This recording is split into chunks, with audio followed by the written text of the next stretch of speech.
You ready, Father? I'm ready. All right, remember, we're looking at the camera. We're energetic. We're excited. We're going to start a podcast. Okay, let's do this. Okay. All right, 5, 4.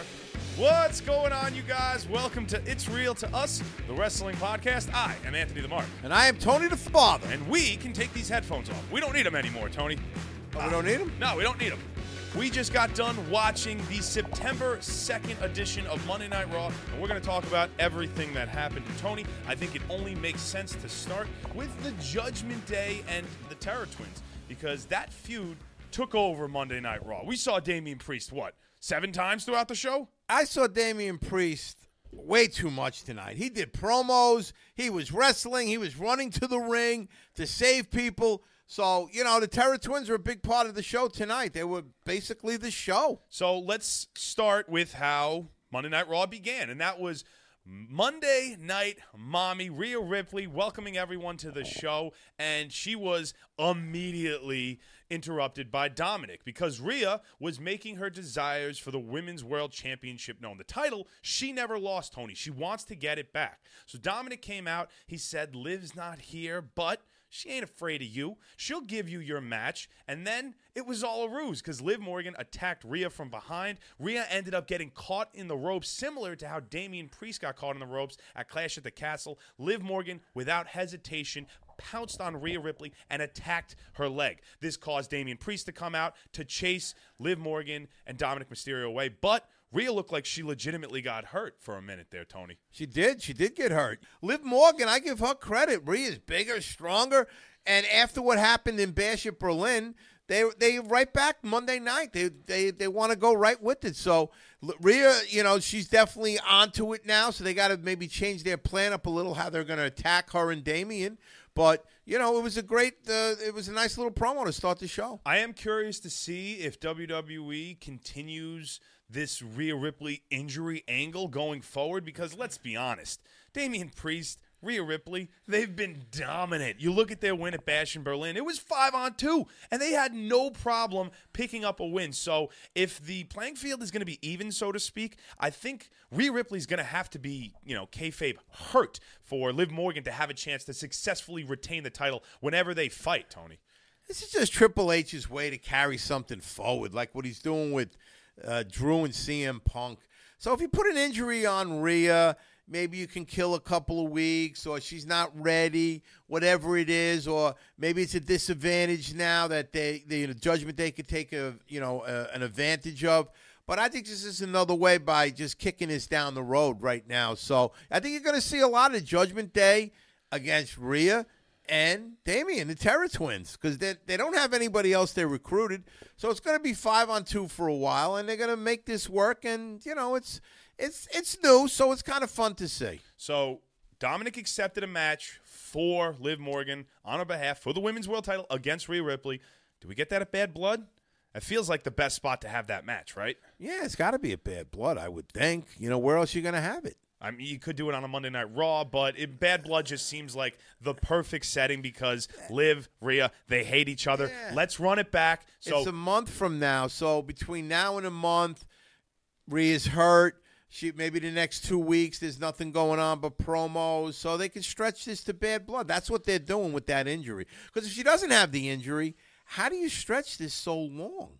You can't. So we will see exactly when that title match takes place, but let's give Dom a little credit, too, because he's not the only one in the Judgment Day who is trying to have some gold around his waist, because he was involved in the #1 contenders Intercontinental Championship tournament. We had 2 triple threat matches. The one that Dominic was involved in, we saw Dominic Mysterio go up against Dragon Lee and Ilia Dragonov. And during this match, Dominic was aided by Carlito. Carlito came out trying to help Mysterio, but then this prompted Damian Priest to come out and chase not only Carlito, but Dominic Mysterio away. So a triple threat match was quickly turned into a singles match between Ilia Dragonov and Dragon Lee, and then Ilia went over. So we're going to see him next week fighting for a chance to become the #1 contender in the Intercontinental Championship Fatal 4-Way. Do you think that was the right match to put Ilia over, put him in that championship #1 contender match next week? Ilia's going to be a guy going forward in 2025. He's going to get a push. He beat Gunther back in NXT. Ilia was a great wrestler. He's got everything going for him. So, this is one of the times, too, that Damian Priest came running down to the ring, and he interfered, and he got Dom. He chased him away. So it made sense there, and you're not going to have Dragon Lee go over in this match. So it was a good win for Dragonov, and he's going to be a force going forward for the Intercontinental title, without a doubt. Yeah, I think it was the right move to put Dragonov in this match because you go back a handful of weeks ago, Braun Breaker became the champion after beating Ilia Dragonov to qualify for SummerSlam to go up against Sami Zayn. So yeah, Dragonov was right there. He could have been in the title against Sami Zayn if he got that W. Dragonov got TKO'd last time we saw him in Breaker fight. So picking that rivalry up could be fun. But it seems as if main event Jey Uso is the front runner to win that match. But maybe the Judgment Day cost him because in the main event we saw main event Jey Uso Yeet teaming with Damian Priest to take on Finn Balor and J.D. McDonough. Damian Priest was all worried. I ain't got a tag team partner. Finn Balor, he doesn't want to fight me one-on-one. He's only going to fight me in a tag team match, but I got no help. Rhea's like, hey, I'll call somebody, okay? I got somebody who's been barking up my tree for a very long time, and then we got to see Jey Uso, Damian Priest work together. That's that's Rhea's new stud. That's who it's going to be. It looks like it's going to be Jey Uso and Rhea Ripley. Are we going to get a romantic angle there? I don't know. I think that's why she got involved tonight because Yeet and Rhea got a little something going on. So you can see she was smirky and getting a little giggly with it. So I think going forward, you're going to see Braun Breaker and Yeet in that intercontinental match, and that's something that I want to see. Yeah, so we saw Jey Uso backstage with Braun Breaker, and it seems like they're pushing that singles match, but we're talking about the main event. Jey Uso, Damian Priest, after a whole bunch of interference, Liv Morgan came down, Rhea Ripley came down. Jey Uso, Damian Priest ended up with the win. So my immediate question goes to, you just beat the champions. Do you get a title match? Is there any way Damian Priest and Jey Uso get a chance to become tag team champions? No, because they're not going to do that. This is why I don't like that. If you beat the champs, like I've been saying all along, if you're fighting in the ring and it's a tag team, a singles match, and you beat the guys or the guy that's holding the title, you should automatically win that title. They got this non-title match, so you're not going to see them go for the title with Damian and Yeet versus McDonough and Balor. It's not going to happen. It doesn't make sense because Jey Uso's going another way anyway. He's going towards that Braun Breaker, or he's going to end up going with his brother when his brother comes back, and he's going to get involved in the whole bloodline thing. So I don't think you're going to see Uso and Damian Priest winning any title soon or fighting for the title. I think what you saw tonight was one and done. Yeah, it feels like WWE doesn't really know what to do with Jey Uso because we all think he's going to be involved in the Bloodline Civil War story. But what has he got going on up until then? He hasn't been on the last two premium live events. Arguably, the hottest wrestler in the company wasn't at SummerSlam, and he wasn't at Bash in Berlin. Now, is he going after the Intercontinental Championship in Braun Breaker? Yeah, that's what we saw tonight. Or is he trying to get him some mommy, do whatever she needs, help Damian and their fight against the Judgment Day? Do you really want to see Jey Uso be a part of the Terror Twins? That's the last thing I want to see. They'd be the Terror Triplets. I don't care what you call them. That'd be the last thing I want to see. I think tonight he was an honorary use that helped out. He got a phone call from Rhea, who he's trying to romantically get involved with, so he helped her out. So I think that's where it ends. I think after what we saw tonight, that's where it ends. I don't want to see Jey Uso involved in Judgment Day fiasco going on right now. That's the last thing I want to see. I want to see Uso versus Braun Breaker. That's what I want to see, and I think Uso can win that match. Why not? Yeah, so let's talk about Braun Breaker because he is going to have a new challenger for the Intercontinental Championship. As we said, Jey Uso is in the #1 contender Fatal 4-Way Championship match next week. There he will go up against Pete Dunne, Ilia Dragonov, who qualified tonight, and the fourth man who will be in that match, and that is Braun Strowman. So Bronson Reed, who was on an absolute tear as of late, was supposed to be in this match, got COVID, was pulled out. Braun Strowman came in, filled in as a replacement, and he won the match. Sheamus, it's worth saying, was going to win. He hit a bro kick. He went into cover him, and then Pete Dunne pulled Sheamus out, tacked him with the shillelagh, and that opened the door for Braun Strowman to pick up a win. So Sheamus kind of getting gypped out of an opportunity at the IC title. It doesn't sit well with me, Tony. I'm going to be but honest. It doesn't sit well with me. I'm not happy about it. Well, you know what? It's going to set up Sheamus for his done down the road. They did that match already. It doesn't matter. They'll do it again. You could do it again. There's nothing wrong with that. It's obviously, once again, we're in the Triple H era. There is no one-and-done matches. Triple H is the opposite of Tony Khan. Tony Khan has two guys fighting and have a great match. They'll never fight again for the rest of their careers. Triple H will have the same guys fighting for 6 months. I told everybody, Drew McIntyre and CM Punk, that's going to be that Christmas Eve special. I can't wait to watch that on Christmas Eve with my eggnog because that's what's going to happen. So I think that, it's going to be carried forward. There's nothing wrong with it. Pete Dunne and Sheamus, they're going to be fighting again and again. And I don't mind it. I don't mind it because in my book, it's still wide open, those two. Nothing's resolved.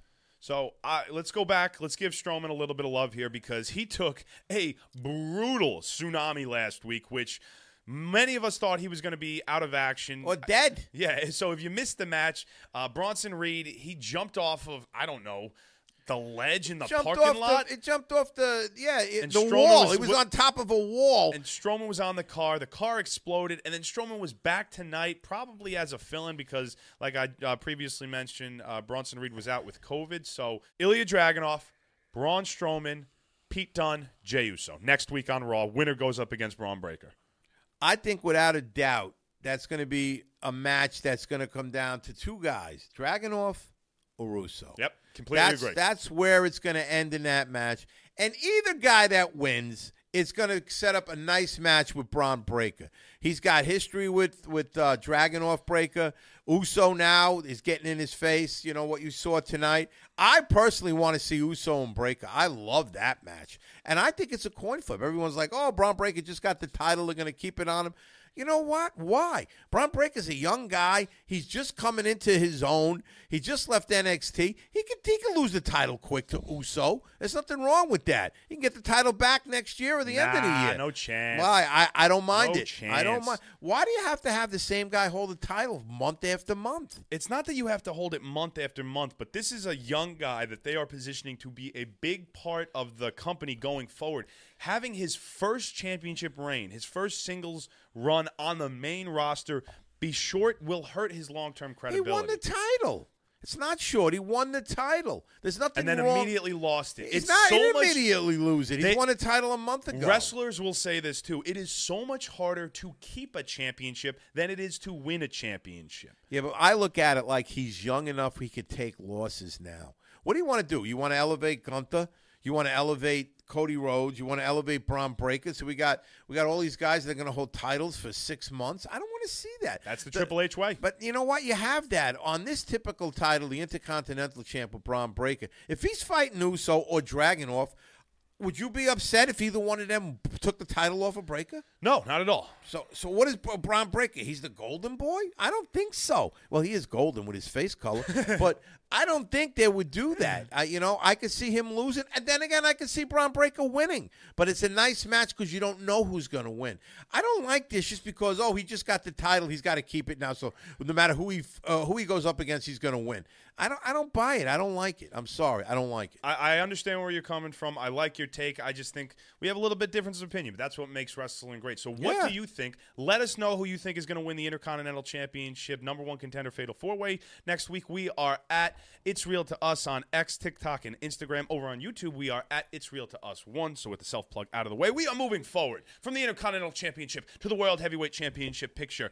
Gunther was confronted by possibly his next challenger, the last man to pin the ring general at WrestleMania 40, Sami Zayn, wanted a chance at the World Heavyweight Championship. Tony, what was your impression to seeing Sami Zayn go face-to-face with Gunther and ask for a title opportunity? Well, Sami Zayn beat Gunther back in WrestleMania, which I was shocked. I'm still shocked by. But you know what? It kind of makes sense because, once again, it goes back to holding titles. Gunther's not going to lose anytime soon to anybody. So Sami Zayn is the perfect guy to keep Gunther relevant, to put him over, to move forward to that next big match, because he's not going to be fighting CM Punk. He's not going to be fighting Drew McIntyre or Seth Rollins. Those are your big three right there, and that match is not going to happen anytime soon. So Sami Zayn's going to be a nice little filler for a couple weeks or whatever, and, it's not going to be a bad match, but we all know what's going to happen at the end. Sami Zayn had his nice run. He's going to go back to doing what he does good, put people over. I completely agree. I like the opportunity that Sami's going to get, and it's just a fun story. I think I said this during our stream. Gunther's first challengers have all made sense. Randy Orton had his shoulders up in his King and Queen of the Ring match against Gunther, so he was the first one to go up against Gunther. Sami Zayn was the last person to pin Gunther, so he gets the next title opportunity. I like the idea of Sami challenging for the belt, and I think it's going to be a great match. And I love that Gunther immediately started down-talking Sami. That's just Gunther's MO. I'm going to down-talk you. He goes like, most superstars, they use the Intercontinental Championship to elevate themselves. You took a step back. You lost the title, and you went backwards. That was pretty funny, I thought. Yeah, Gunther, he down-talks everybody. That's what his stick is. So, but think about it. What would you want to see? Sami Zayn versus Gunther or Seth Rollins versus Gunther? CM Punk versus Gunther.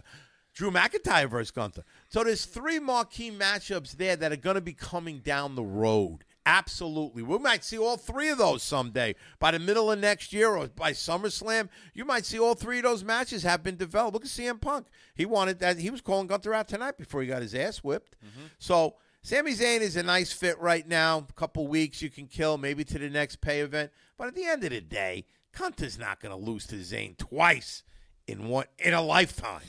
So let's talk about what you just touched on. CM Punk came out on the heels of his first singles victory on television in WWE in over 10 years when he beat Drew McIntyre in a strap match at Bash in Berlin. He was all types of pumped up, excited, talking to the crowd. He made his intentions known. He wants gold around his waist, and he called out the ring general Gunther. But sadly, Drew McIntyre answered CM Punk's call and blindsided the voice of the voiceless. I don't know if people are still calling him that. I'm going to.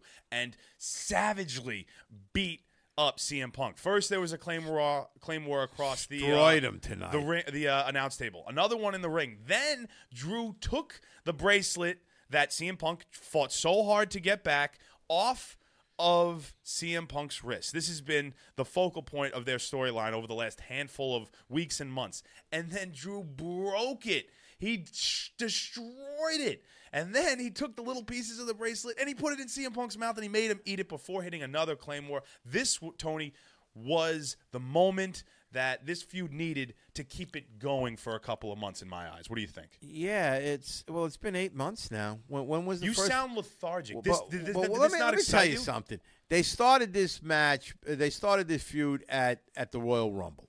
So it's 8 months now into this feud. Okay, no matter how you look at it, that's how it is. Now tonight was the best part of the whole Raw. Tonight was the CM Punk Drew McIntyre, without a doubt. That was my favorite part. Like I said on the other our last podcast, Triple H is going to carry this till Christmas. This is going to be the Christmas Eve special, Drew McIntyre versus CM Punk. So we're going to have another match set up down the road, and it's must-see TV. Both of these guys are just back and forth, back and forth.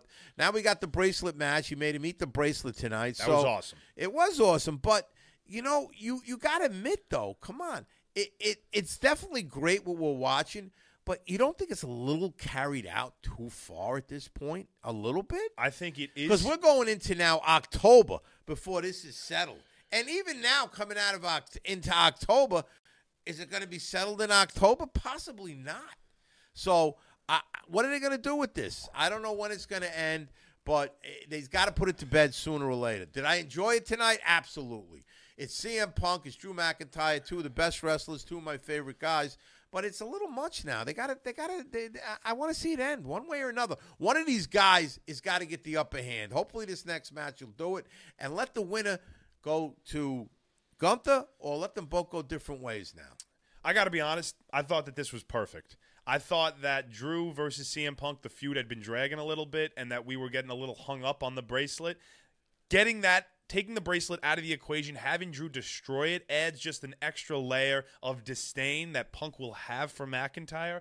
and in my opinion, it rejuvenated the feud. I am excited to see Punk once again get his hands on McIntyre, and this is coming off of Punk hitting 6 go-to-sleeps on McIntyre at Bash in Berlin. So this was a home run segment. You said it was the best part of Raw. I will echo that statement. Best part of Monday Night Raw, and it got me reinterested in this feud. So you might be tired of it. I'm back in, baby. Just when I'm out, they pull me back in. Well, like I said, it was a great piece tonight. It was entertaining, but I'm going to give it a but. Now, what's going to happen next?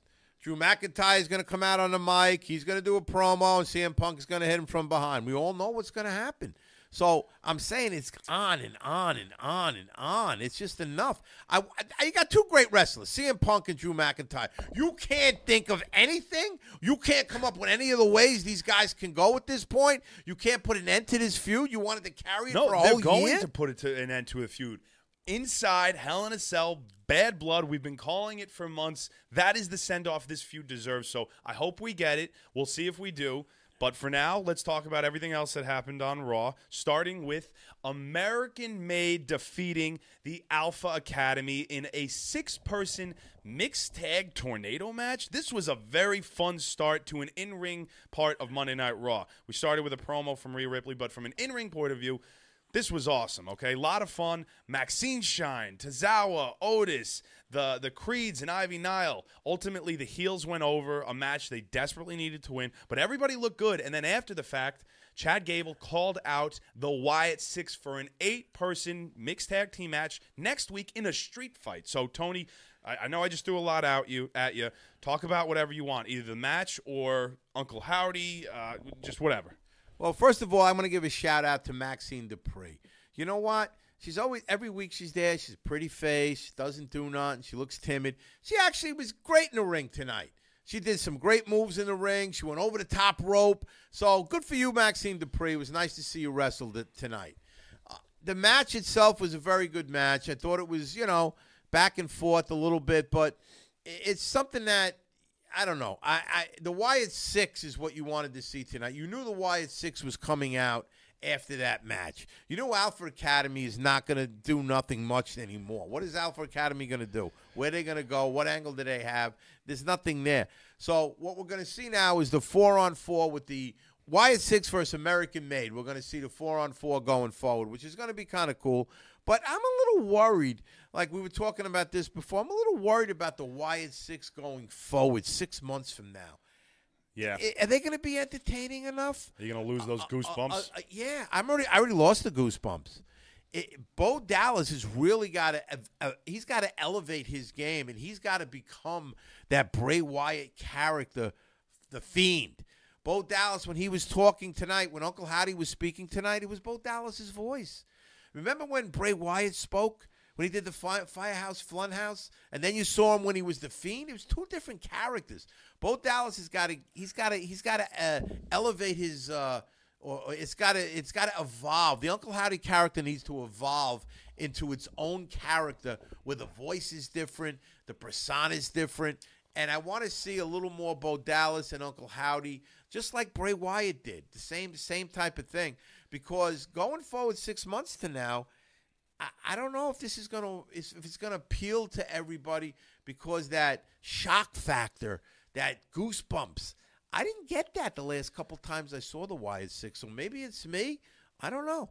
Yeah. So Uncle Howdy's promo, it was different than the VHS tapes, the one that has been giving us all different types of goosebumps up and down our back and arms. And I think it's because they used like a voice distortion almost, where it clearly wasn't Bo Dallas's voice. It was Bo Dallas's voice and then like a female's voice, and it was mixed together and stuff. So when you came out and you heard Bo Dallas talk as Uncle Howdy, it took a little of the wind out of the sail. It sounded like Bo Dallas. It didn't, like, it took a little bit of their presence and aura away. I didn't look at them as they were supernatural beings. I looked at them as if it was Bo Dallas and, the rest of the gang. So you know what they should do a little more, believe it or not?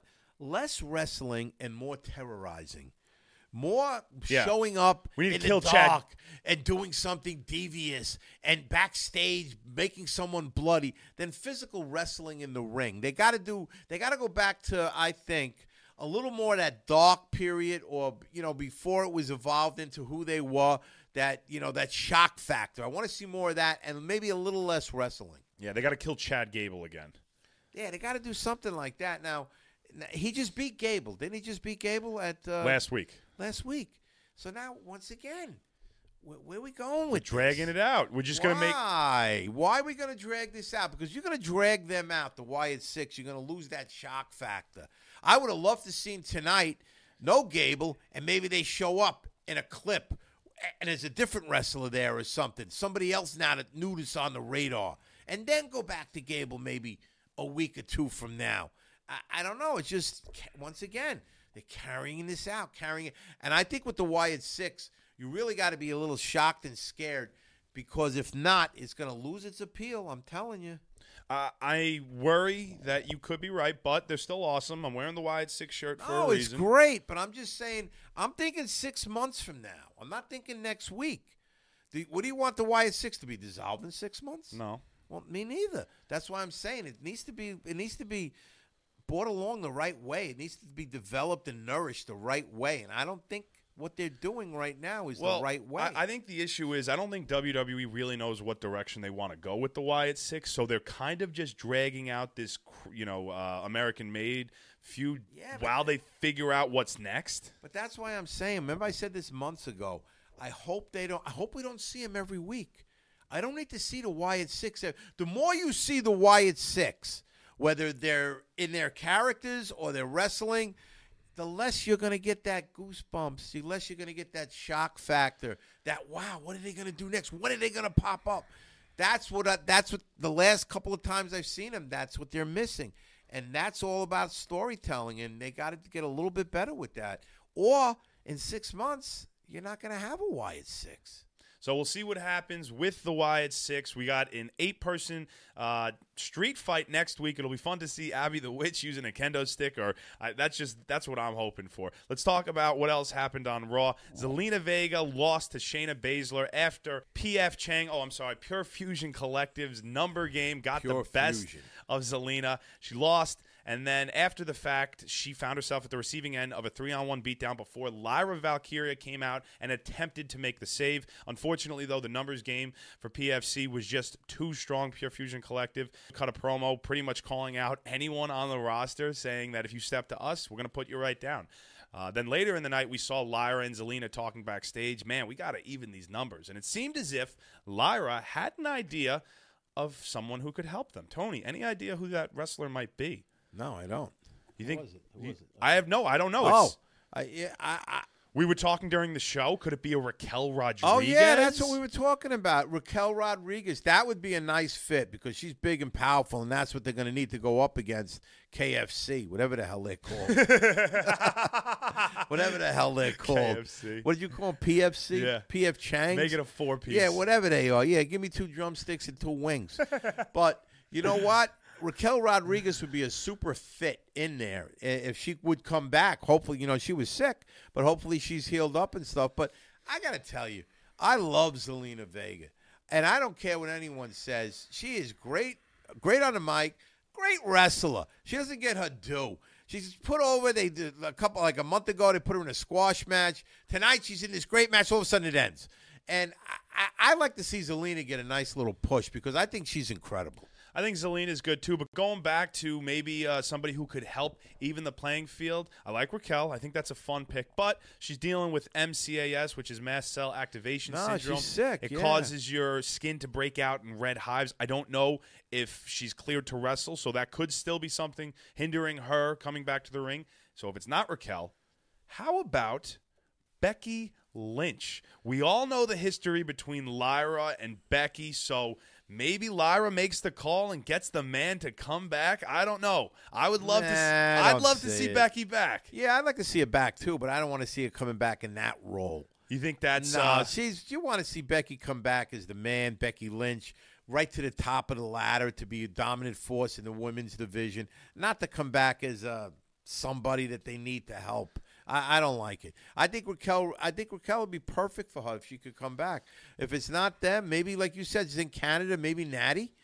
Maybe Natty, because Natty, they're in yeah, Canada they're in next Calgary. week. That's a good call, yeah, too. so maybe Natty would be perfect in there, too. That's a typical role for her right there at this point in her career.